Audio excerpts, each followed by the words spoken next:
Good morning, everybody. Kristine Varkony here in the NBC4i Streaming Center, joined by Secretary of State Frank LaRose on what is the last day to register to vote for the August primary. So we're going to talk to the Secretary about what you need to know. We're pretty familiar with it, seeing this is the second one of 2020, but never hurts to remind people what they need to know before they start voting tomorrow. Yeah, you're right. Early voting begins tomorrow. That means today is the voter registration deadline. And this is for the August 2nd primary election. Because of all of the litigation surrounding redistricting, there's a need to run a second primary. This one is for the state representatives, the state senators, also the state central committee, which is the governing body of both the Republican Party and the Democratic Party. That's one that maybe sometimes people don't pay attention to, but they should, because that's what really sets the direction for the parties in the state. And that obviously has a big impact on the state of Ohio. So that's the August 2nd election. Today's the date to get registered to vote. And Kristine, I'm hoping that your viewers can help me get over 8 million. Okay. Ohio right now at 7.9 million registered voters. And just think of maybe there's an 18-year-old in your family, somebody that just turned, maybe there's a neighbor that just moved into the neighborhood. Remind them that today is that deadline. And it only takes 2 minutes. VoteOhio.gov. It's really easy to do. And while you're there, we're looking for poll workers. As we've talked about before, this is going to be a particular challenge just because August 2nd is a time that people are doing other things. Yeah. Finishing up that family vacation before the kids go back to school or whatever it may be. So we're putting out the call for poll workers. Again, voteohio.gov is the place where you can sign up to be part of the nearly 40,000 Ohioans that it takes to run election day. Or it might be a good time for some college kids who are visiting home during the summertime. Or do you have to be 17 or 18 to be a poll worker? I forget. So in Ohio, you can be a poll worker at 17. Yeah. And so we call this the Youth at the Booth program. In fact, there were some questions because people were saying, well, because under Ohio law, you have to be 17 and a senior in high school.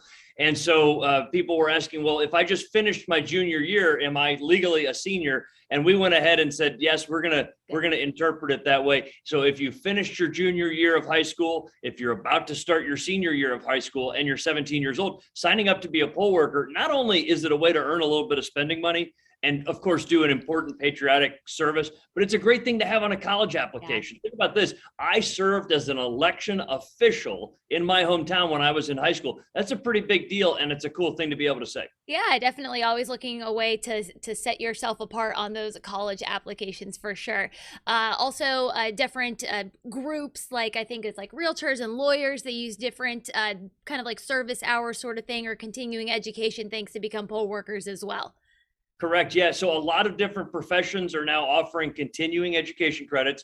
Lawyers, realtors, accountants. Check with your licensure board or the folks in your profession that award those kind of credits.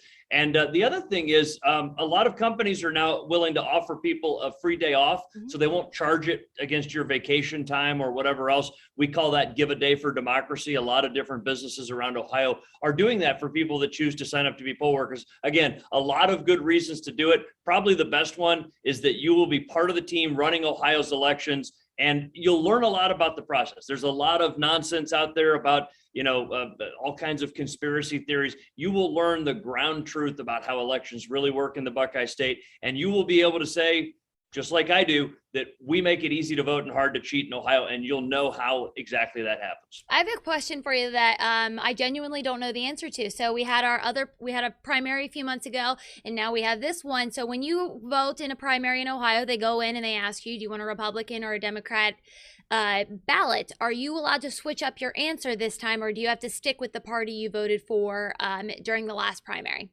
Each election is an opportunity each primary election is an opportunity to declare your party affiliation. So in Ohio, when people say I'm a registered Republican or I'm a registered Democrat, that's actually not technically true. Yeah. Because in Ohio, you don't register with a party. You declare your party affiliation by going in and selecting which party's primary ballot you want.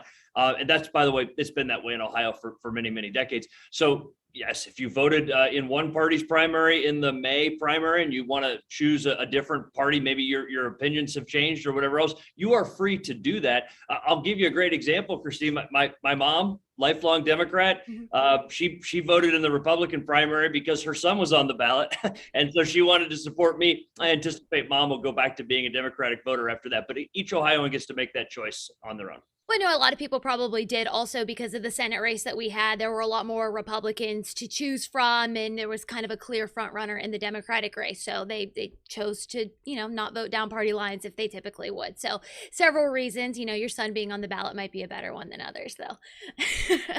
All right, Secretary LaRose, anything else that we need to know heading into the election? I know we've got everything on our website, NBC4i.com, but it might be a good time to verbally announce it as well. Yeah, voteohio.gov. So today's the deadline. And again, voteohio.gov is the place where you can go to get registered to vote. If you don't want to do it online, you can do it at your county board of elections. They're going to be open late tonight to make sure that everybody has the opportunity. Libraries, BMV locations, a lot of places where you can go to get that voter registration form. But the easiest place to do it is at voteohio.gov. That's the simple online solution. And again, early voting starts tomorrow. Yeah. Ohio, just like we've always had, will have 4 weeks of early voting. That means, evening and weekend hours will be available. You can request your absentee ballot right now if you want to vote from the comfort of home. And then August 2nd is the big election day. And by the way, Kristine, a lot of people wanted to know sort of what are the new district lines like? Yeah. Obviously, there's been a back and forth between the court and the commission. So the place to go to find that is also voteohio.gov/districts. That's our official Secretary of State website. And we've got a find your district tool where you could just type in your address and zoom in and see exactly where the lines fall in relation to your house. So really everything you need right there at the official Ohio Secretary of State website. It really is a very efficient website. I use it all the time. I moved before the last election, so it was good to see who my new representative was. So we appreciate that. Everything you need to know, as well as voteohio.gov, is linked in the story down below if you are watching on NBC4i.com. If you are watching on social media, thank you so much. We've got the link in the description of this video. And as always, we appreciate your time, Secretary. Thanks, Kristine. Talk to you soon. See you later. Bye.